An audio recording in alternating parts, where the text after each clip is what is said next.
Well, our long national nightmare is just about over, and it ended pretty much exactly the same way it has been torturing us all season long. We'll talk about it on today's Instant Reaction Podcast.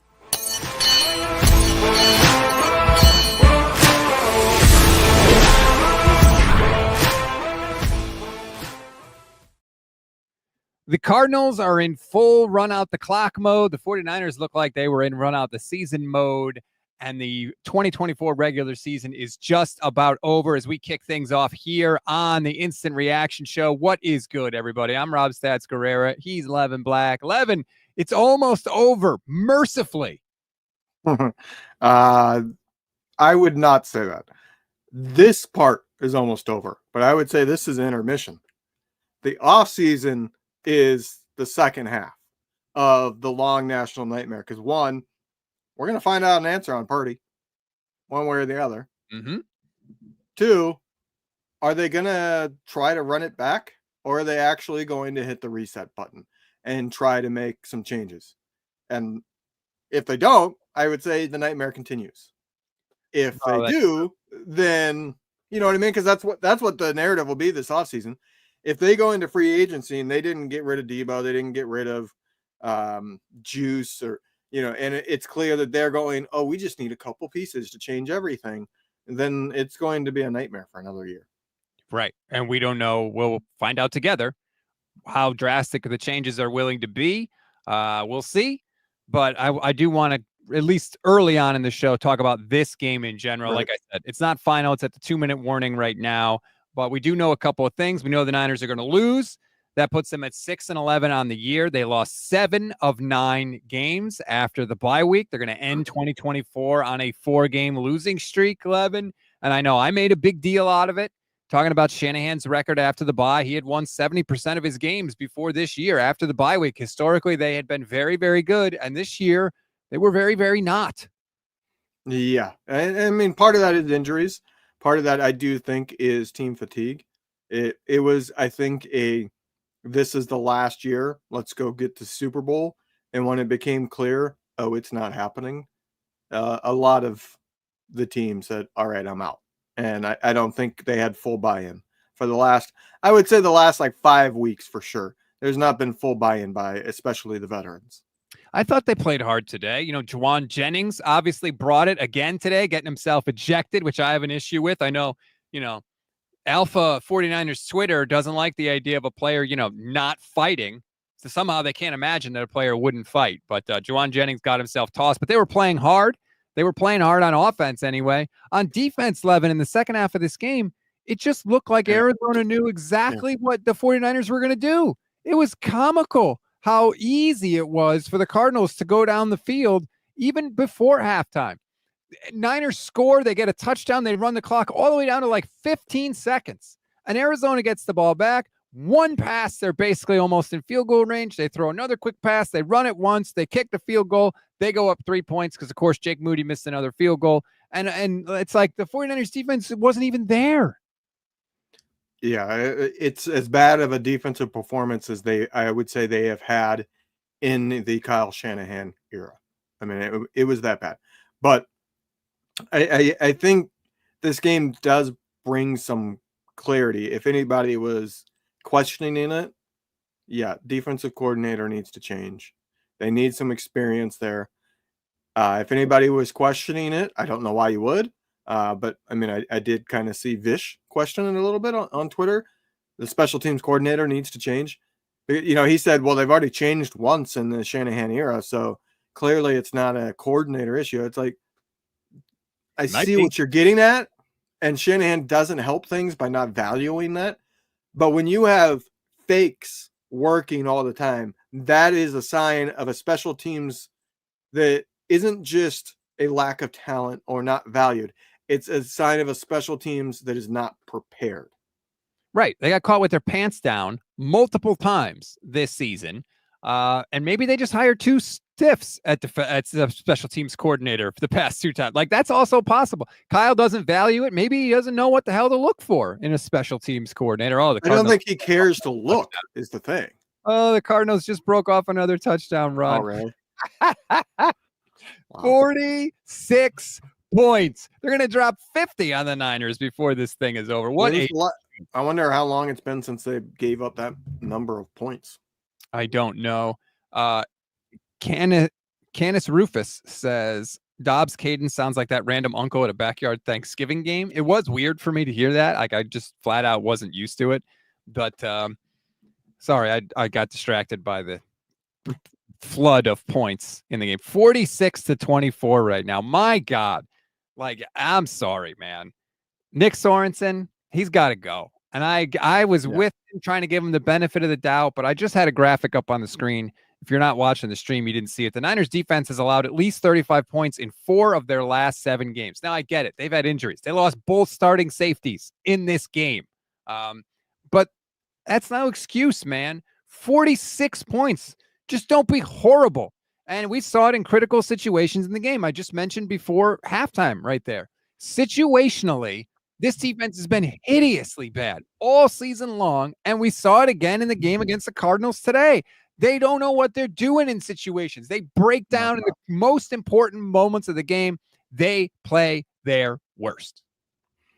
They play the worst in the second half, and that is a sign of a defensive coordinator that is not capable, because I think the hardest part, especially when you have a head coach like Kyle Shanahan that's going to help the defense a lot during the week, the hardest part is your play calling and your adjustments in game. Seeing something in the moment and saying we need to address that right now. Because I think it's kind of the difference, putting it in a little more layman's terms. It's the difference between somebody doing a job that can just do it and somebody that goes, well, hold on, let me Google how to do that. Oh, okay, that's how you do that. Let me do it now. You know what I mean? A good defensive coordinator knows right what to do, because in the game you can't go research it. You got to know. And I don't think he's capable. I just don't think he's there yet. As I said earlier this week, I feel like he's a couple years too early. I think he's capable. He seems like a smart guy. He's just not there yet. And you don't need to wait it out.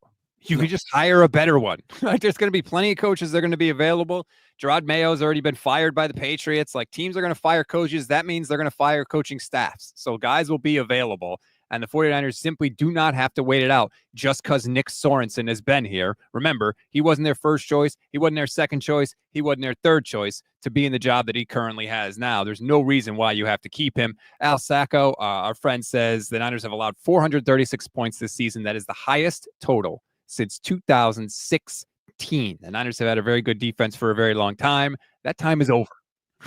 Yeah, this is not a good defense. They need to make some changes. I think if I was the 49ers going into the offseason, I think there's youth there in the secondary. The secondary, it's not perfect, but it's okay enough. What I would do to address the defense in the offseason is I would say, all right, I'm going to get some big guys for the inside of the defensive line that can shut down the run. I'm going to trust Nick Bosa and get a defensive coordinator that likes to blitz, can create enough pressure and get us enough sacks. Let's stop allowing teams to run against us. It's pathetic. It's easy for them. The whole offense for the Cardinals today just looked easy over and over again. JCG 1987 watching on YouTube channel member says Trenton Brown, Mekhi Becton, Laken Tomlinson, Drew Dahlman are all free agents. Redo the entire offensive line, either free agency or draft. You can't ignore it anymore. 49ers have 6 offensive linemen on injured reserve coming into the day. Colton McKivitz also got hurt in this one. They may have lost 4 starters in this game. They lost both safeties. They lost Isaac Garendo, who looks like that may be a major injury. That was a terrible injury after just 2 carries. And they lost Colton McKivitz. Now, we don't know the extent. The game's officially over now, so Kyle Shanahan will have some remarks, and maybe we'll find out. But, yeah, I mean, the injuries stacked up, but even with the injuries, it was still not good enough. And I like this comment from Chris Waddell. Thank you for the super chat, Chris. Says, same old, penalties, turnovers, bad angles on tackles. I think maybe coaching some basics this offseason might not be a bad idea. New development, Warner was toast on at least 2 touchdowns. Sad days. Warner is playing hurt, but I don't think he's had his best year either. But the penalties, you're right. Like, the penalty, there's no excuse for the penalties. The Niners had at least 10 in this game. Let me check the final count really quick. Niners had 13 penalties for 85 yards in the game. That's inexcusable. That's a coaching issue. It's a coaching and leadership issue. I put it on both. I would say coaching gets a little bit more of the blame, but I mean, we've been harping on that all year long. This team is not disciplined. And when you're not disciplined this long into a tenure, that's where I start to get worried, because to me, that becomes a sign of a team that isn't listening to the coach in the same manner that they were. Now, is that because they've given up on him, or is it because they knew this isn't the year and they were tired? I mean, Kyle Shanahan even talked about how he hasn't gotten a full offseason in a long time to really go through things. So he's excited for that because they've always been in the playoffs. So it's one of the things that I am going to be very, very worried about all offseason, as well as that will be the number one thing I'm looking for at the start of next year, regardless of how the offseason goes. Does this team become more disciplined? Do they start to look like their old selves? And if they don't, I will be very quick to say Kyle's done. He can't get that team to focus in the same way. I won't be quick, but it's definitely something I'm going to keep my eye on for sure. 1,000%. It's too much. It's too much. And I get it. Injuries. There's new people in there. Whatever, man. It's face mask penalties. It's illegal formation penalties. It's things that every player knows not to do. And, you know, George Kittle multiple times has said, the coaches give us the coaching points. They tell us what we need to know. We don't execute it. Well, I really want someone to follow up with George and say, George, if what you're saying is true, why do you guys have so many penalties then? Like, you're either coaching it or you're allowing it to happen. And it's happened way too much this year. You know how many penalties the Cardinals had in this game? Guess. 3. One. Oh, really? One penalty for 5 yards. I will say some of the calls were, I thought, questionable. Like the interception on Dobbs that went through Pearsall's hands. That's not an interception. I didn't think it was either. It's resting on his hand. He hasn't gripped the ball yet, and it's touching the ground. If he hasn't closed his hand around the ball, that's not control. That's just having your hand somewhat underneath the ball. I don't understand how they ruled that an interception, but clearly it is a player issue right now in terms of discipline and knowing what to do. I would say the depth on this team has deteriorated rapidly. And there's not a whole lot of backups that I would keep around. I would even say there's not a single veteran backup I want to keep around at all. But I do want to say this before I forget. I did look it up. It is the most points that have been scored in the Kyle Shanahan era at 47 points. There was a 46-point game. Do you remember which one? Was that the Saints game where they beat the Saints? Yeah, they won the game. It was the George Kittle Saints game where he carried like 5 people. Other than that, this is the most points they've allowed since 48 points in 2006. Not ideal for sure. Tim Kawakami tweeted. I was going to say, and if you're wanting to argue that, well, yeah, but this game didn't matter, so who cares? That I just said, going back to 2006. Do you know how many teams didn't matter at the end of the season since 2006? A majority of them. Yeah, a lot of them. Those are dark, dark days. Tim Kawakami tweets, season over. Niners finish at 6-11. They'll draft 11th overall. That is locked in. Negotiations with Brock Purdy can start right now. That is the next big to-do on the 49ers offseason. You know, there was a bit of a hullabaloo, Levin, something that I think I caught, and I know other people caught it too. I think Ryan Hensley and I literally had the exact same thought at the exact same time. Before the game, I know, Cam Inman threw out this tweet, and I was like, oh, all right, this is a Niners beat writer saying this. Quote, Brock Purdy grew up 40 miles away in Queens Creek, arrives at State Farm Stadium. Won't be quarterback for the Niners today versus Cardinals because of allegedly minor elbow injury late last game Monday versus Detroit. And I was like, hold on, what? A Niners beat writer is calling this injury allegedly minor? Like, does he know something we don't know? I was like stunned that he just threw that out there. And I think, I know I caught on to it. Like I said, Ryan caught on to it.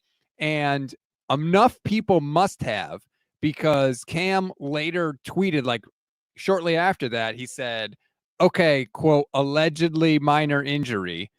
Just leery of team descriptions of injuries, and indeed, I hope it's not a long-term issue. Didn't think Garoppolo had a serious shoulder injury. Then 2 months afterward, he had surgery on it. That's all. Nothing sinister. Just always staying curious. Your response? Yeah, so I figured he meant it one of two ways.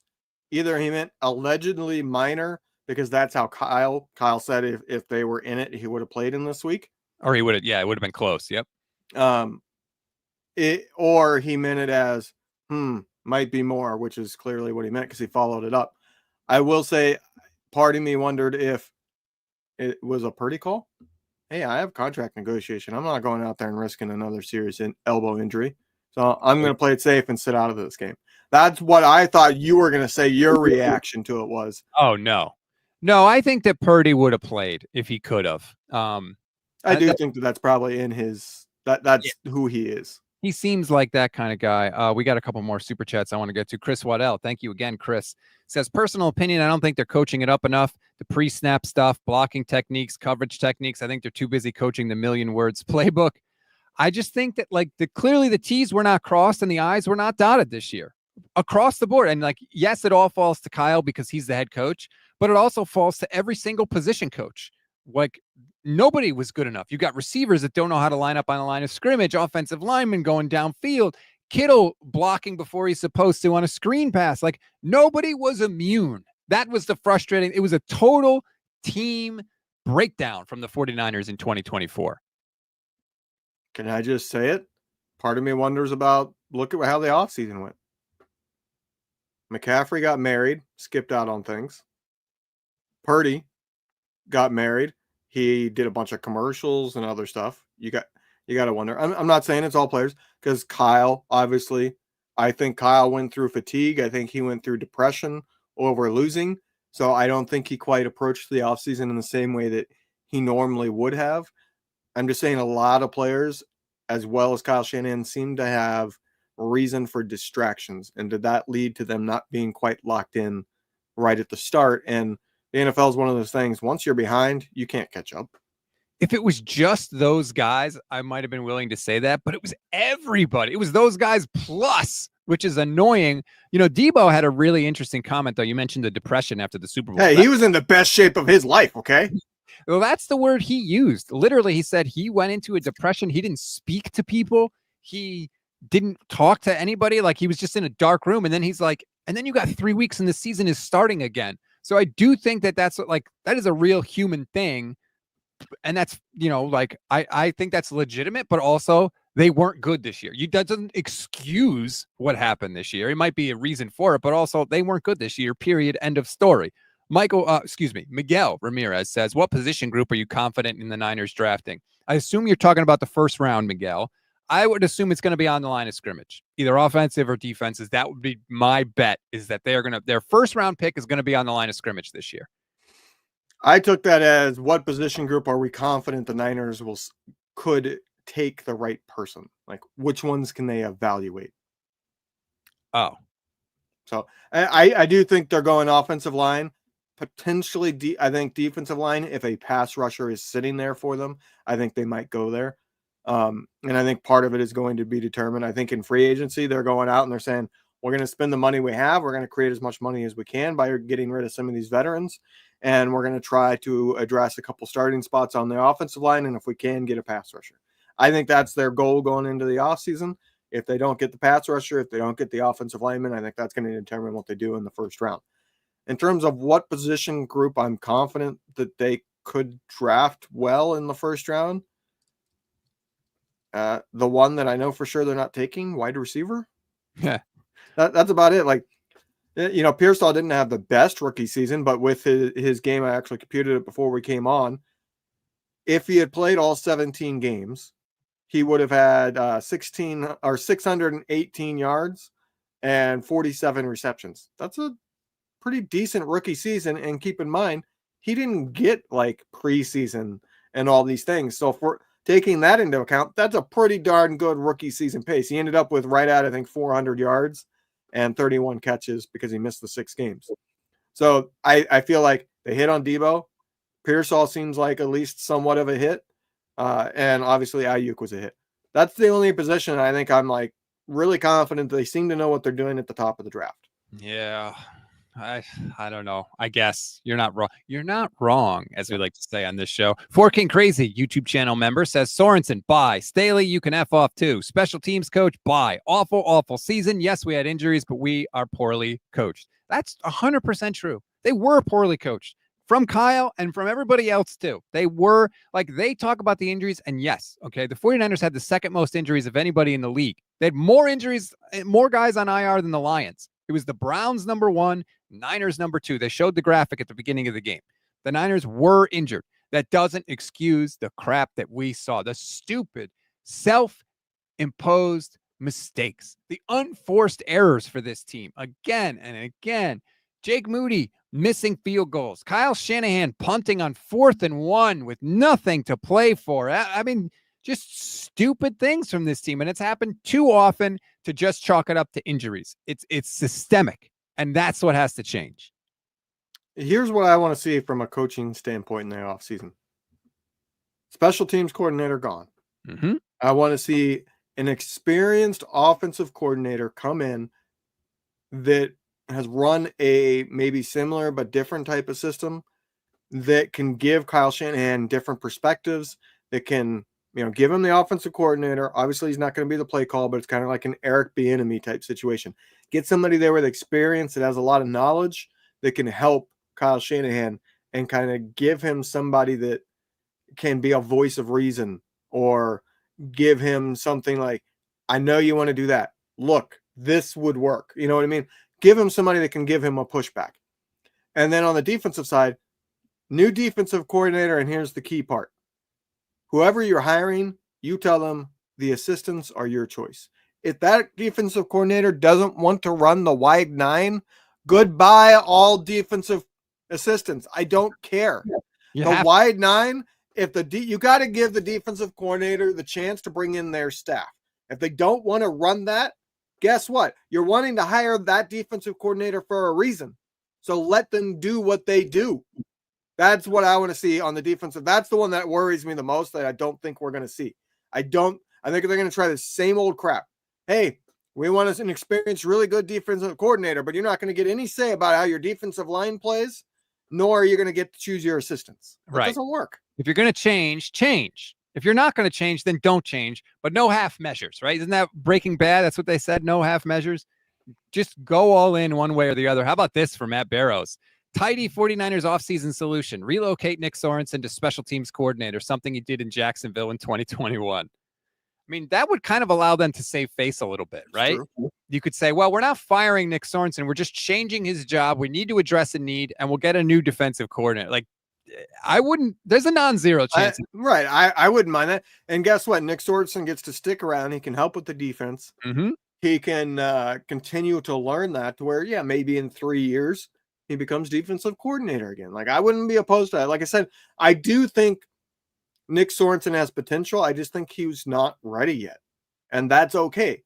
Now, if you can't give him a fresh start, like moving him to special teams coordinator, as we talked about a couple of weeks ago, you kind of have to get rid of him, because you can't have, say, your linebackers coach being the guy that was the boss the previous year. Yeah, and if he accepted that, I would not feel good about him. Like, he shouldn't accept that.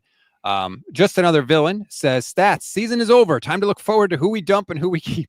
We're in the offseason for 20 minutes. We're going to talk about this. Let's beef up the O-line and get some depth along the D-line and everywhere bleeping else. Have a great night, y'all. Exactly. Just another villain. But we've talked about it already. They have to beef up on the line of scrimmage. No. And here's at least, if nothing else, here's what I want to see on the offensive line. Competition everywhere. Don't just hand the job to Colton McKivitz if he's healthy. Don't just hand the job to Jake Brendel. No, competition. May the best man win. We need hungry dogs back with this team. I don't want to see Jake Brendel being part of that competition. Agreed, but he probably will be there. But no, so to bring the offseason and this game together, I will say one thing I would like to see them do in the offseason: re-sign Dobbs to be your backup. I think he's what you look for in a backup. And to bring it to this game, I would much, much, much rather have a game like you saw today. Lots of big plays, lots of mistakes too. He had 3 turnovers, but he also had 3 touchdowns. He had over 300 yards. I would gladly take that over, say, the CJ Beathard of, I'm just going to sit here and hold the ball and not take any risks and do absolutely nothing. You know what I mean? And I feel like Kyle maybe admitted a little bit, because they said it in the broadcast. The sideline reporter was saying they talked to Kyle Shanahan, and he was saying he was kind of excited, and the difference, and one of the reasons he's going to Dobbs is because of the mobility and all that. It's like, oh my goodness, has he finally seen the light that if the guy is the backup, he's not going to be good enough to execute and see the field as a starter. So if he's not good enough, you might as well have an athlete back there that might be able to do something amazing. Got a little bit of breaking news, Levin. Isaac Arendo, quote, most likely had an MCL injury pending tests. I don't mean to sound trite, but if that's it, I feel like that's a positive development, because that injury looked serious. It looked like knee. It looked like ankle. If it's just an MCL, that is better than what I thought it was going to be when I saw it happen live. I get your point, but I will make this point. You can't trust Christian McCaffrey to stay healthy. You clearly can't trust Jordan Mason to be healthy. Eli Mitchell should not be on the team anymore. Shouldn't be in the NFL, because he literally cannot stay healthy for a single freaking week. Mm-hmm. And Garindo may not even be ready for this season. And even if he is, you can't trust him to get healthy. What is this, game number 4 that he got injured in during the game, I believe? Yeah, he's been backing up. You cannot go into the season with, I would argue, 3 out of 4 of your running backs being amongst those guys.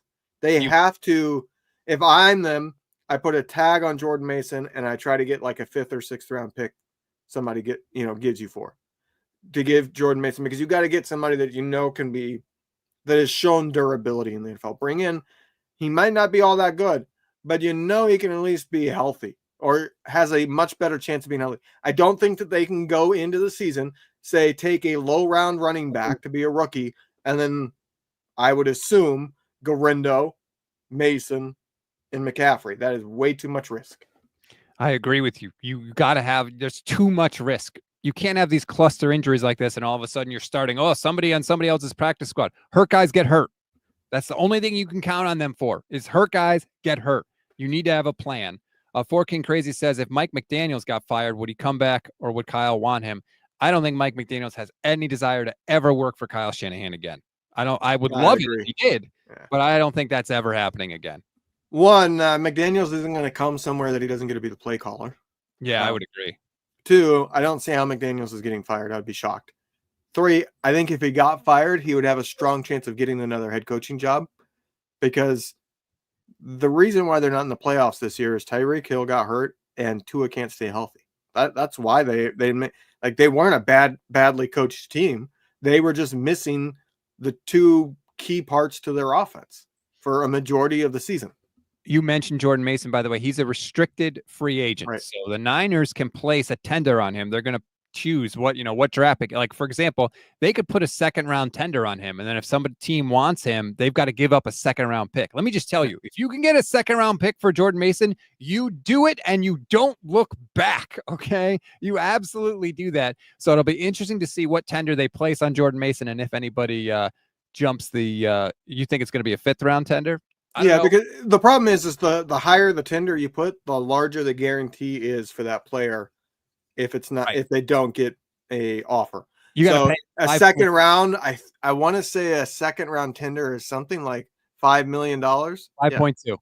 Yeah, there's no effing way they're taking that risk, because 1, it's unlikely a team's giving a 2nd round pick for him.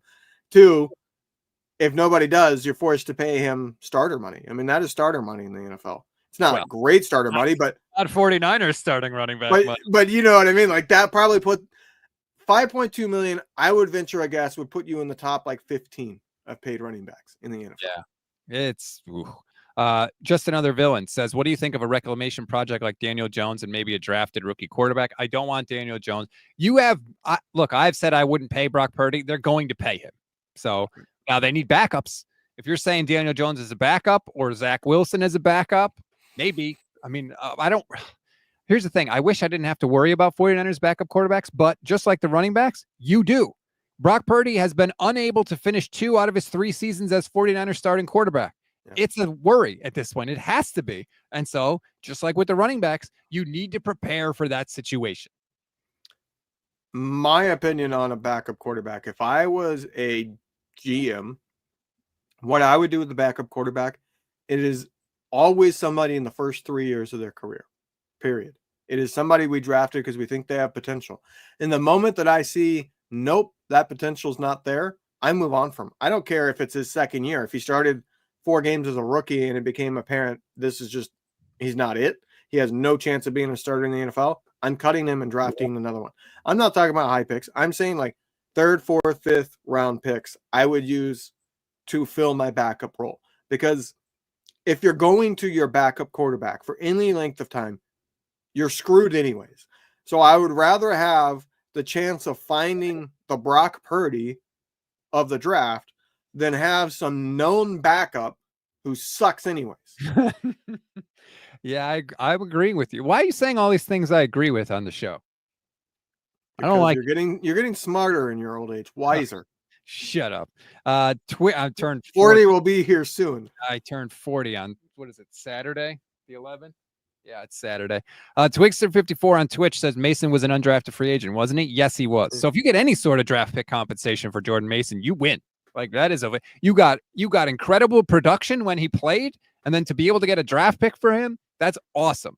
So I would absolutely be on board. If they put a 3rd round tender on him and he goes somewhere else, I'll live with it. Give me the 3rd round pick.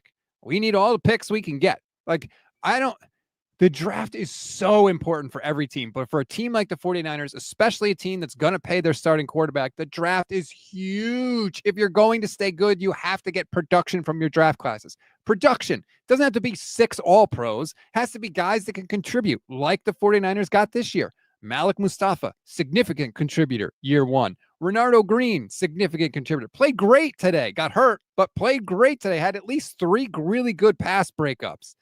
We saw Isaac Arendo at one point. Now I know he got hurt, was a contributor. Dominic Pooney, huge contributor. Ricky Pearsall at the end of the year coming on after a lot of adversity. If you get that production out of your draft class, it's massive for your team. It is. And I do like the rookie class that we had this season. I don't know that they have a star amongst them, but they have, I think, a few to maybe a handful of starting caliber players, and that's huge. That's what you're looking for in the draft. Mm-hmm. You know what I mean? Like, you don't, in my opinion, you don't go into the draft even with unless it's like top 5 pick. You don't draft somebody saying we got our star. Now you draft somebody and you say we hope he's a starter for us for the entire time that he is with us, whether that's 4 years of his rookie contract or an extension that makes it longer. I hope we get starting caliber player with this pick. That should be the thought. Now, when you get to the end of the draft, I think it's more so you are just throwing darts at flies and hoping to get the magic one that actually catches the wings. You know what I mean? Draft the guys that have crazy high potential but are so unlikely to hit it. That's why they're still available. Just another villain wants us to know he wanted Daniel Jones as a backup and not QB1. Okay. I don't hate the idea of taking a flyer on somebody. I don't like Daniel Jones as a player, but I see where you're going there. For those just joining, the Cardinals annihilated the 49ers 47-24. Isaac Arendo has an MCL injury, Kyle Shanahan said, most likely, but he's going to get more tests. I'm trying to take a peek and see what else Kyle Shanahan is saying. You know, Jauan Jennings apparently in the locker room says he knows he was in the right and his ejection was a mistake. You know, I didn't love the whole... So he gets ejected and he's like laughing it up on the sidelines, trying to pump up the crowd. Like, dude, you were undisciplined. Yes, the blocks were great. I love the blocks. No problem with the physical blocks. But afterwards, you know when you do things that instigate reactions from people. And then when they react, you got to control yourself. And he didn't. And he got tossed out of the game. And like I said, he didn't handle it well. It was like a big joke to him. I didn't love that. You know, you're not guy with 3 all-pros in his career. You're Jauan Jennings. You haven't done anything in this league. I didn't love it, Levin. I didn't love it. I think you're right. If you make a hard block and then they escalate things, let it be at that point. Right. If you push back at that, all right, now you're running the risk of getting ejected, and it's up to that player to back down. And if they keep going, now you're probably going to be getting ejected. And that's what happened. I think Jennings made a hard block. The player didn't like it, pushed back. Jennings didn't like it, pushed back. And that player grabbed him by the face mask and decided, all right, we're fighting now.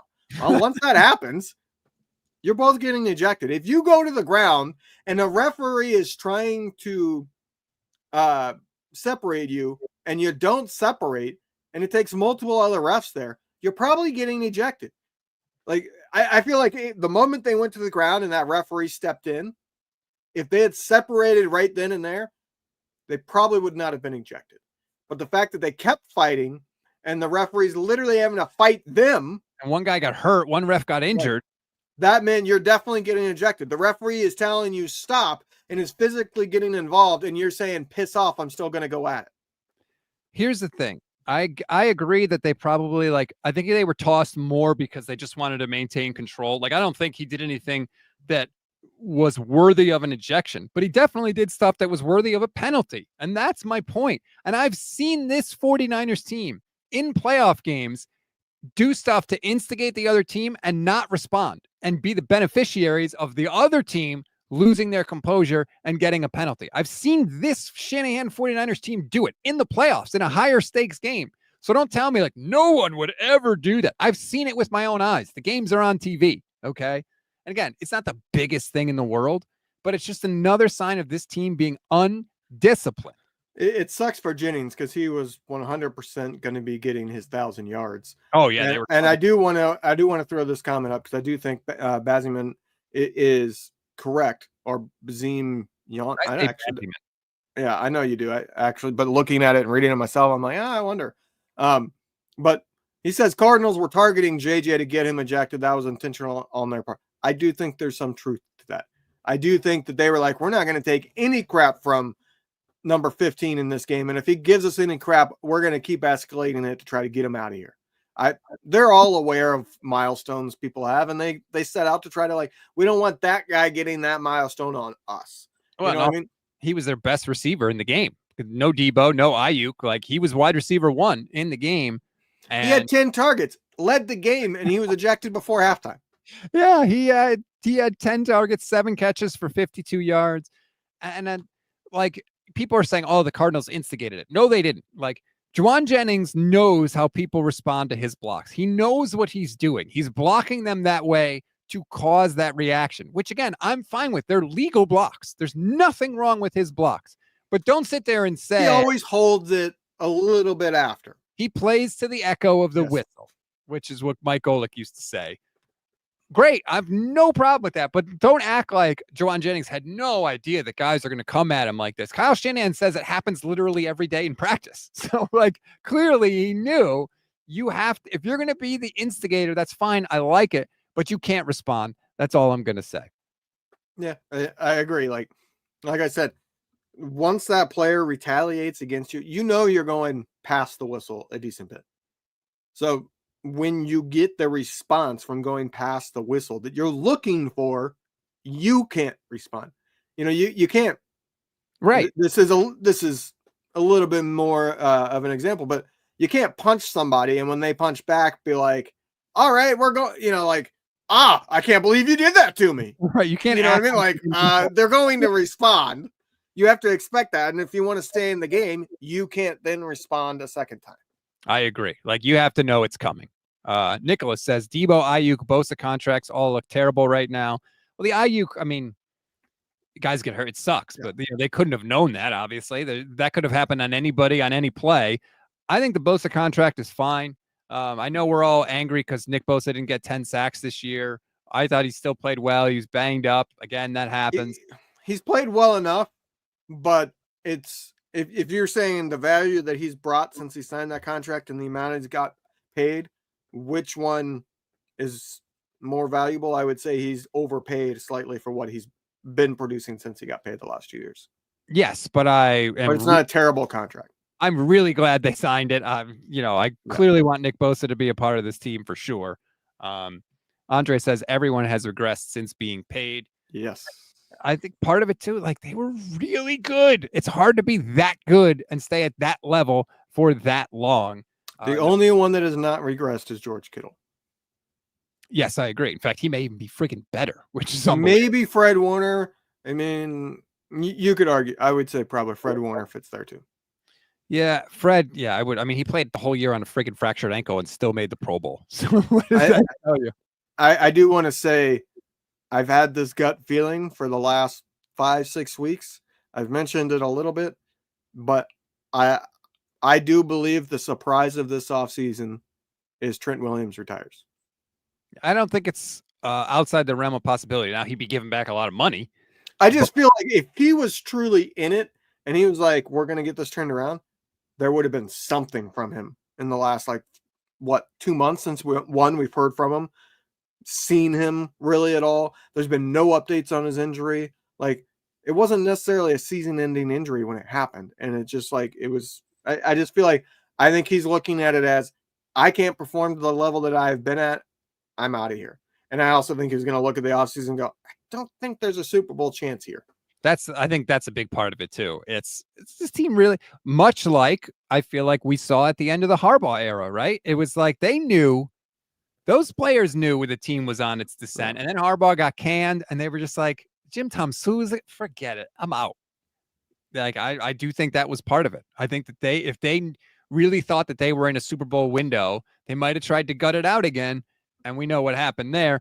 For King Crazy, coming with the usual response, do you really want a softie who allows someone to diss him or someone who pushes back? No punch thrown. He was face masked on the second penalty, BS ejection totally. I agree. It didn't raise to the level of being thrown out. I agree with you on that. But again, when you instigate someone to get them to commit a penalty, you can't then commit a penalty after that. It negates the good work that you just did. So it's when you taunt them by laughing in their face and throwing your hands up. Like, we would have all loved that. If he makes that hard block, he gets shoved back and he sits there laughing at the guy in his face. You know what I mean? Like, you win when you do that. That's how you win that. And we've seen the 49ers do it. Jonathan Marsh says, thanks for the coverage this year, guys. Today was hard to watch. Both sides of the line desperately need to be built up again. Not another wide receiver at number one. I think there's zero chance they take a wide receiver in the first round. 0.0. Yeah, I don't think that is happening at all. I felt bad for Jacob Cowing at one point in the game 11. He finally got a target on a screen pass, and then the Niners committed a penalty, so it didn't even count. I was like, even when this guy gets targets, he doesn't get targets. Yeah. I don't know how much of a chance he was really given with the routes he was given, but we didn't see a whole heck of a lot out of him either in the little bit of chance he's had the last couple of weeks. I like this comment too. I think it's a good point from Fox Do a Barrel Rofel. Says, guys, Trent Williams also lost a child. Technically, he lost two twins, I believe. That probably played into it. Charvarius Ward was a shell of himself as well, 1,000%. There were clearly some personal tragedies off the field this year that I do think contributed to part of what we saw. Like, these are real human beings. And 100%. Like, I think Trent Williams, if he retires, has a lot more to do with the fact he can't stay healthy. And he has been fighting through injuries a lot, like pretty much his entire Niners career in it. Really, if you want to go back to it, his whole Washington career as well. And so I do think that he's hitting the point of, is it worth it anymore? His ankle has been a chronic thing. And what Shanahan said that scared me was that it's just not healing. It's not responding the way that they thought it would. And if it's a chronic thing, after a while, that's it. It never recovers. Before you get to that super chat, did you get the reference of the last person's name on the chat that you threw up? No. What was it? Wow. It's a Star Fox reference. Fox, do a barrel roll. Rolling on the floor laughing. That's what he... So there's his team of fighter pilots that he's always flying with. And one of them always starts certain levels saying, Fox, do a barrel roll. So, cool. It was a video game reference that you totally missed because you're just not with it. You're a 40-year-old. That's what you are. You're out of touch with video games. I've been playing video games my whole life. I know Star Fox is a video game, but I never played it. So I wouldn't have known that reference. But I'm glad you did. Thank you. At least someone on this show is hip. Jonathan Marsh says, and we need a full offseason. Fatigue is real. Kyle talked a lot about that. about how he's so excited. He can't wait to get to the offseason to work on stuff. I remember when Kyle was so excited about Trey Lance, he was drawing up plays on the airplane. Remember that? Like, I don't need to hear how excited Kyle Shanahan is. Just do your job. Yeah. There's two positions I'm certain they will not take in the first round: wide receiver and quarterback. Sean Turner doesn't like the sound effects, Levin. I will say I'm not a huge fan of that one. That one hurts my ears when it plays. It is. Is that one any better? Somewhat. Yay. Glad we got that sorted out. Be serious. Dude, we just endured one of the worst 49ers seasons in the last decade, okay? If I want to play a little sound effect to make me smile a little bit, I'm going to play a sound effect. Well, we're talking about football here, okay? This is the toy department of life. We don't calm down. I would say this is right there for the most disappointing and least enjoyable 49ers season I've experienced in my life. Because there are ones where they were much worse and there was very little to get excited about, but we expected that. We were you went into the season going, how high of a draft pick are we getting? You know what I mean? Because you knew they weren't a playoff team. So I think that's different. This season, we had sky high expectations. I mean, we were literally talking preseason about this is an offense that could set records. And yeah, they didn't. There's all the injuries. Like, there wasn't a single game this year where they didn't have like injuries constantly stopping the game. And then on top of that, they lost all these. You never got to see Christian McCaffrey. You never got to see this team at full force. And there were so many games that there was so little like excitement. You know what I mean? Like, we talked about that a couple times. We're like, oh, this was another game where like I just sat on my couch the whole time and there was never like a ooh moment or jumping out of your seat or any of that. Moonman Ed, YouTube channel member, says, wow, I can't believe Rob is uncultured. Levin is lit. Thanks a lot for that. Greg S says, Stats, why do you go after your fan base? Come on, dude. Well, I can't disagree with people, Greg. I'm allowed to disagree with people. If you think I'm not, like, sorry, it's my show. I can do whatever I want. Whatever, Greg. The other comment, of course you're uncultured. You're stuck in a child's bedroom all day, every day. What do you mean? That's a Woody reference. Oh, well, I didn't. You don't get out. You don't see the rest of the world. Oh, shut up. You think this season's more disappointing than 2020? Yes. Why? We were coming off a Super Bowl. We just lost a Super Bowl to the Chiefs. Jimmy Garoppolo, first season back from injury. You got us all the way to the Super Bowl. Great. We got a good young quarterback. We were just in the Super Bowl. We got it now. We're coming along here. Here we go. And then season died on the vine, a lot like this one.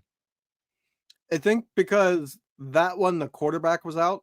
So it was a lot easier to not expect wins. Whereas this one was, you still got enough there to win. The players just didn't give a shit. They were tired. They were mentally worn out. And so I think that's more disappointing. When your quarterback gets injured, your sky high expectations disappear. When you still have your quarterback, you still have George Kittle, you're still running the ball successfully. You still have Fred Warner over there and Nick Bosa for most of the season. You still have the expectations of a win. It wasn't until I would say the final 4 weeks of the season that I stopped expecting a win going into the game, other than the obvious Kansas City game. Mm-hmm. Yeah, that's a good point. Diego says, plus 2020 as a year all around was trash. Yes, it was, for a lot of reasons. Benjamin says, in 2020, we didn't lose because of our kicker. I mean, my God. First of all, he trots Moody out for the 51-yarder, and Moody makes it. It was ugly, but he made it. And I was like, all right, maybe he's getting a little juice back, a little confidence. And then he comes out for an even shorter kick later, and of course, he kicks it right at the upright. It curves to the left or to the right, and he misses it. He's got to go next year. He's got to go. No competition. He's got to be gone. He has done nothing at all to even earn the right to be in a competition other than being drafted in the third round, which he didn't earn. I would say he earned his draft position. He just didn't live up to it. But I had this thought as I was driving home from work at halftime. How frequent and how long has it been since it happened that a team changed its special teams coordinator, its punter, and its kicker in the same offseason? Because I think it's very, very possible the Niners do all three. That's interesting.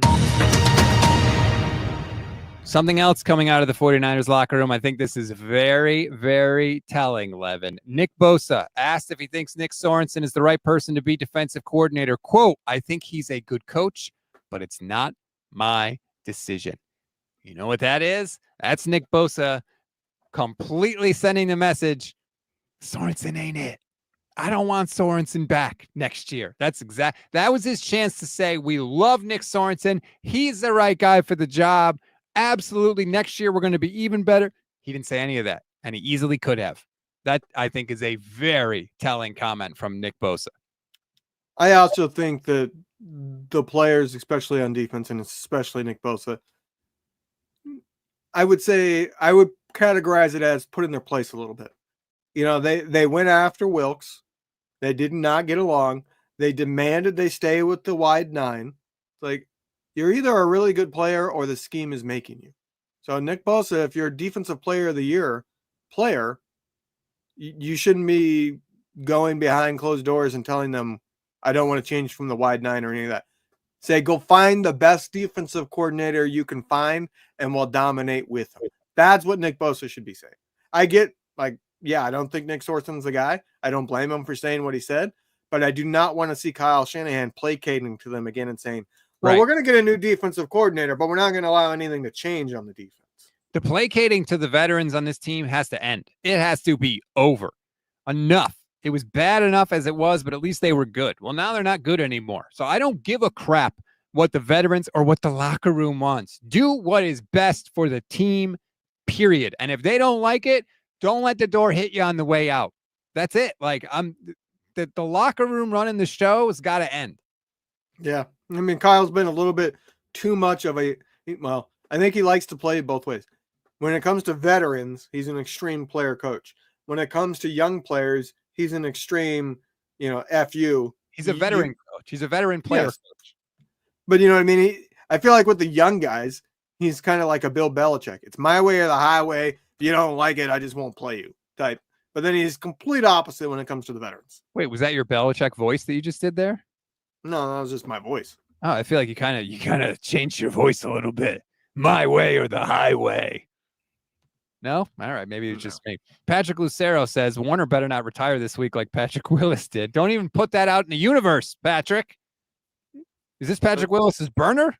Come on, man. Don't put that out there. You're scaring me.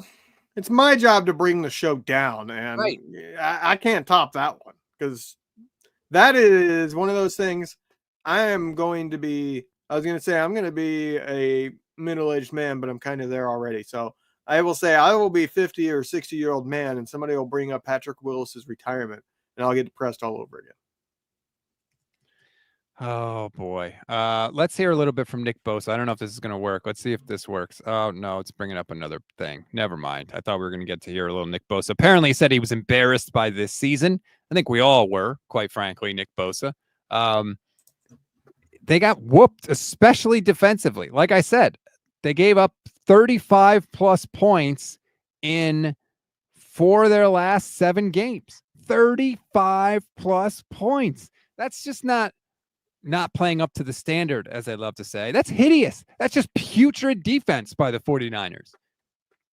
Yeah, the comment that I threw up that your statistic just took away was Benjamin Bear saying Robert Saleh. That is what brought me to the thought of don't placate to the players. If Saleh wants to come back, I would be okay with it, but it's not my ideal choice. I think you need to change the scheme. Get rid of the wide nine. You need to change it up.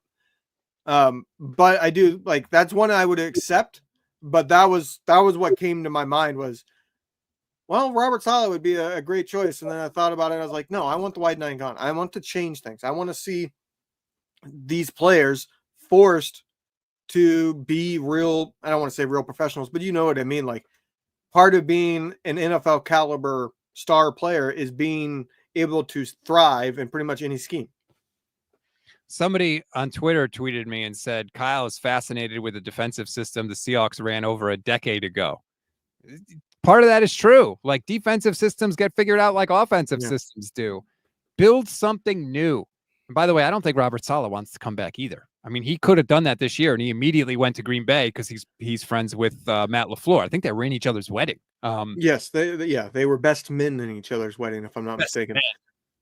Well, I said men because I think they were each other's best man. You ever been a best man? No, I have been a groomsman, but not a best man. You're never the best man. Yeah, I've been a best man twice. Good for you. Twice. If you haven't figured it out, I'm not exactly the type that makes friends easily. Or just a nice person in general, really.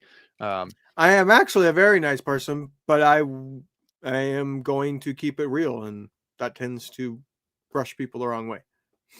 You are a very nice person. So nice that when we finally met each other for the first time ever at the Super Bowl, after working together for years, you didn't even give me a hug. I'm not a touchy-feely person. Get over it. I don't like hugs. I don't hug my own mother unless she forces me to, and then it's a side hug.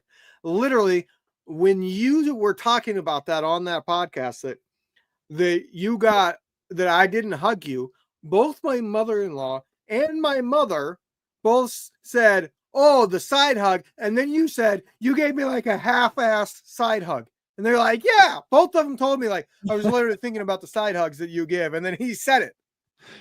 You got to work on you, Levin. Be better.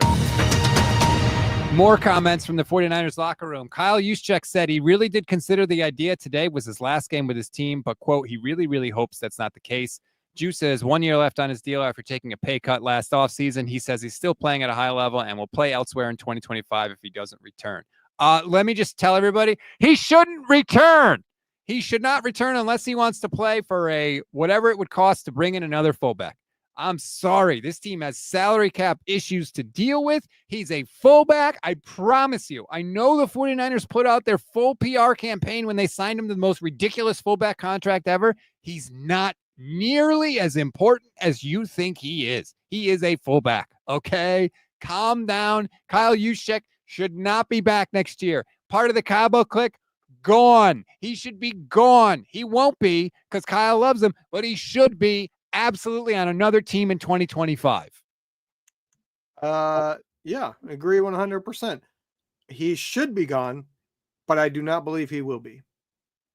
Oh, I don't think he will be either, but he should have to take, if they're going to keep him around, he should have to take another massive, massive pay cut. You pay your fullback the minimum. Whatever it is for the amount of experience they have. If you're paying more than the minimum, you're overpaying because you can find good blocking fullbacks anywhere. And if you want the versatility of them being able to pass catch, guess what? Train a dang tight end to do it. That's a backup that wouldn't see the field otherwise, because there are people, would they be as good as Kyle? No. Would the difference between the two of them be worth almost any points per game at all? No. Like, yes, Kyle Juszczyk is one of the best fullbacks in the league. The thing is, even when he gets those catches and things like that, the value that brings, the value that replaces of what would happen if that wasn't possible by having a normal just bruiser of a fullback is next to nothing. Because if you don't have that gimmick to the fullback, then guess what? You're going to your wide receivers that get open, or your tight end, which is George freaking Kittle, or you're trying to pass it to Christian McCaffrey, or your running back. Like, there's not much value brought by that. Yes, he puts up more stats than more fullbacks, but that doesn't mean that the stats that he's replacing that you would get otherwise is any less. Every touch that Kyle Juszczyk gets is a touch that one of their other much, much better players can't get. And I have a problem with that, and I always will. Andre says that stupid Juice touchdown saved his job. Kyle will bring him back. I mean, it's hilarious to me. Like, that's why when people say, like, oh, Kyle Shanahan's play calling is washed. Well, then how does he manage to get Kyle Juszczyk wide open with that play again and again and again? Like, how many times have we seen that Juice play? A ton. It's like, and by the way, somebody else can run that play. It doesn't have to. It's not like Kyle Juszczyk is the only person in the planet. You can motion a tight end to the backfield. Or you can just have a tight end that's somewhat capable of being a lead blocker. But I got a slogan for the offseason. All right. Set the juice loose. The juice is loose. Yeah, I don't. He's always the guy that runs to the media. Remember when Trey Lance got hurt? What did he say? Well, I can't say it, but you can. Now we're back to 49ers football. Like, dude, the freaking guy is lying with his foot in the wrong direction, and you couldn't wait to say we're glad that he's hurt, essentially. Like, oh, we're so glad that Jimmy's back. Like, I don't like it. I don't like the vibe. I don't like the buddy with Shanahan. He's the biggest culprit of the Cabo Clique, I will say. Yes. He is the biggest one that has like the bro code and hey, we're the group over here, but some of you are not welcome. I feel like that he's the biggest one that runs into that type of thing. Okay, this is not Tyreek Hill related, but I just saw this and I can't believe it. Did you see what Tyreek Hill said after the Dolphins game? No. Quote, I'm opening the door. I'm out, bro. It was great playing here, but at the end of the day, I got to do what's best for my career. I'm too much of a competitor to just be out there. He's basically saying he's done with the Dolphins. That's kind of weird because, I mean, he hit new heights with the Dolphins. I mean, McDaniel was, they were doing some good things. When Tua was there, they were fine, but Debo for Tyreek, straight up. Let's go. Look, it's not a Dolphin show. I just saw that, just came across my feed, and I was like, I've never seen a guy just be like, I'm done here. Like, he's in the locker room after the game. Oh, God. Heineman on Twitch says, Boombox, Debo, Juice, bye-bye. Totally agree. I completely agree with you, Heineman. Absolutely. Yes. New blood, new culture. The culture of this team next year needs to be Christian McCaffrey. It needs to be Jauan Jennings. It needs to be Brock Purdy. That needs to be the culture, not the Cabo Clique. No, that has to end. Let that die. It's already dead, but let's keep it buried. I would throw Brandon Ayuk in there as be the quiet guy that produces. I know he had injury, so he's kind of out of mind right now, but he's going to be, if they move on from Debo, he's going to be the leader of the wide receivers. So he's going to be there. Yeah. Who are you most confident amongst players that actually play that will not be back next year, that has a contract for next year? Yeah. Oh man, I don't know. I think there's a chance Debo gets extended in the offseason, believe it or not. I do too. I think that they could say, look, if you want to keep your money, you're going to accept a 3-year extension that only gives you $10 million per year, but it allows us to spread out this cap hit. I don't know. Maybe Juice has the best. I mean, they did ask Juice to take a massive pay cut. So they at least recognize, hey, dude, you're overpaid. Now, do they want to do that again? I have no idea. So I would probably, Kenny is right. Javon Hargrave. Yeah. Ding, ding, ding. I was going to see if you could remember the Hargrave existence. Remember that. Yep. You're 1,000% right, Kenny. Thank you. Hold all calls. We have a winner. This says everything. Hargrave got hurt and we forgot all about him. And then because he wasn't making a difference, so we didn't miss him. And then they restructured his contract to make it easier to release him this offseason. So it's definitely Hargrave. I don't know. Kenny also says Wishnowski. I don't know if he's a free agent, but if he is, let him go. Let him go. We were just. I don't believe he's a free agent. I think they'll move on from him because, I mean, he wasn't healthy, and he also had like when he did play this year, like something was off. Yeah, he hasn't definitely changed. You're right. I think he had an injury that affected his ability to play and then got him to be out. So I wouldn't be surprised if they move on from him, but I do think his contract is not up. I think he is signed for next year. I just don't think that they owe him any money if they get rid of him, or at least not a lot. I would put Jake Moody number 2, though. The way Kyle looked last week and the fact that he missed another one, the only way that he is still here is if they go out and they sign a decent veteran and they say you two are going to compete in camp, and they don't release him right away, because they do owe him a little bit of money because he's on his rookie contract. So they would owe him a little bit of money if they cut him. So they might say, well, let's hold on because there's no harm in keeping him around, but we're going to bring somebody in to compete against him that we think will probably beat him, and then we'll release him later. His cap number for 2025 is $1.4 million. If you cut him pre-June 1, it's a cap hit of $428,756 this year, and then $214,000 and some change next year. So like, you could do it if you want. The fact that he missed another one, I don't even know if I want a competition though, Levin, because I've heard multiple 49ers beat writers say that Jake Moody might be the best practice kicker they've ever seen. Like apparently he drills them in practice. It's when he gets to the actual games that's the issue. So I don't care what he does in practice. Right. I care what he does in the games, and what he does in the games hasn't been good enough. Nearly hasn't been good enough. I am hearing rumors about possible changes the 49ers can make. And if the rumor I'm hearing is true, then a lot of people will see a change in the coaching staff that they're happy to see among one of the position groups. And I'm not talking about Kyle Shanahan. So we will see. Jay Austin says Niners definitely have to get a new special teams coach. I know I saw people on Twitter talking about the Patriots special teams coach. They were like 4th in special teams this year. Well, guess what? The Patriots just fired Gerard Mayo, which means probably a whole new. Did they? I did not see that. Yeah, he's gone. So wow. That they're like I say, like these head coaches are going to get fired. The whole coaching staff most of the time goes with them. So there's going to be a bunch of new coaches on the market. And I think it would do well for Kyle Shanahan to bring in some new, fresh blood into the, not just, a new special teams coordinator, maybe some new position coaches, maybe a different defensive line coach. I know everyone loves Chris Kasarik and he's God, but new, fresh blood. I want to see real change, damn it. Name me a team that has had the exact same offensive scheme and the exact same defensive scheme for 8 years. Right. I don't think if there is one, it's like a really old, long time ago, because you're either not finding success and the head coach ends up fired, so things change, or you're finding success and the coordinators are all getting hired away, so things change. The difference for the 49ers that makes them one of one is that when their coordinators have gotten hired away, they've said, no, we're keeping that scheme and you're going to be forced to run it. And they will only hire somebody if they agree to that. Kansas City might be able to say that because nobody wants to hire Steve Spagnuolo as a defensive head coach. And so it's been Andy Reid and Steve Spagnuolo there for a long time. So they're one of the many things that have gone right for the Chiefs that's helped them be as good as they have been for as long. How long has Spags been there? He's been there, I think, since 2019. Yeah, so not 8 years.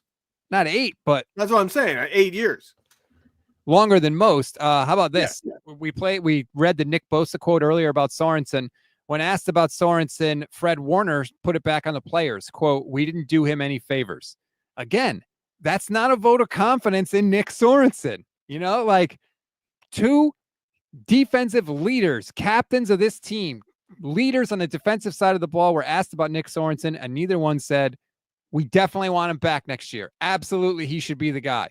They both didn't say that, Levin. Again, that's very telling to me.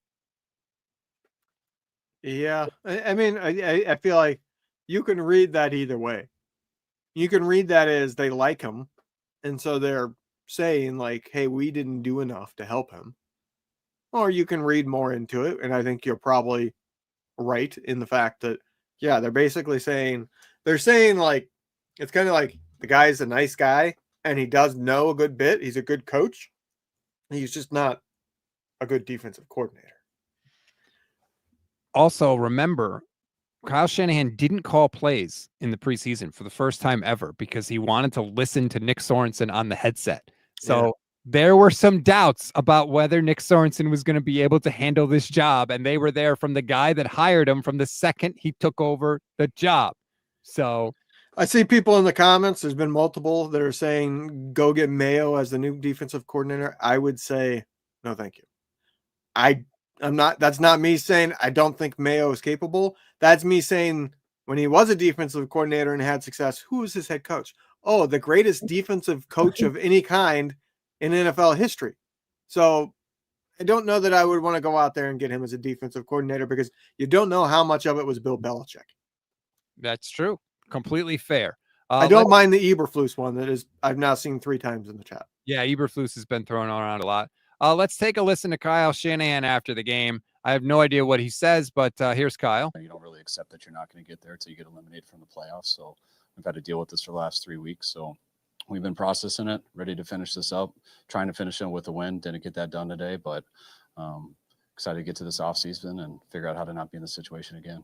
You don't really accept that you're not. Figure it out. Here's how you definitely avoid being back in the situation again. Make actual changes. To just keep everything the same, that's exactly how you end up right where you are again. So we need to see meaningful change. There, I mean, you can also say, all right, name me a team that has found success continuously that didn't change things in 8 years. Because even the Chiefs said, goodbye, Tyreek Hill. We'll be fine without you. You know what I mean? Well, the 49ers of the 80s and 90s, Jerry Rice came in after a couple of Super Bowls, and they brought in, they would bring in guys like Haley and Sanders for a single season. So like they still changed things. The Niners have changed players. It's not like they've had the identical players for 8 years. They've changed players, but there's definitely things that they need to change systemically and systematically within this team. And we'll see if they do. And guess what? We'll be here with you every single step of the way. We're live every single weekday here on the Gold Standard Podcast Network. That is not changing throughout the offseason. We are going to be here for you. I'm trying my best to get credentialed for the Super Bowl. We're trying to get Levin credentialed for the Super Bowl as well. Hopefully that happens. Hopefully there are 49ers players in New Orleans at the Super Bowl. We will do our damnedest to speak with them. They will not like those interviews, but we will do them anyway. And we will ask them things that hopefully you find interesting. So please give us a like, give us a follow, subscribe to the YouTube channel. I promise you, we will not let you down. Thank you, Levin, for joining me all year on the Instant Reaction Show. We will continue to do these when there's breaking news from the 49ers. Again, that's why you want to click the bell so you get notified, because when stuff happens, we will be here for you. Terrible season, but thank you for all the support. We just got the most subscribers to the YouTube channel that we've ever had in a single month. 6,000 people subscribed in December. Thank you so much. That's incredible, especially in a down year. I cannot tell you what that means to me. We will keep earning it. The offseason is going to be a lot of fun. Let's enjoy the playoffs. Brock Purdy is eligible to get a new deal right now. So that's going to happen at some point. Please. Hey, so am I, by the way. Yeah, let's see if that happens.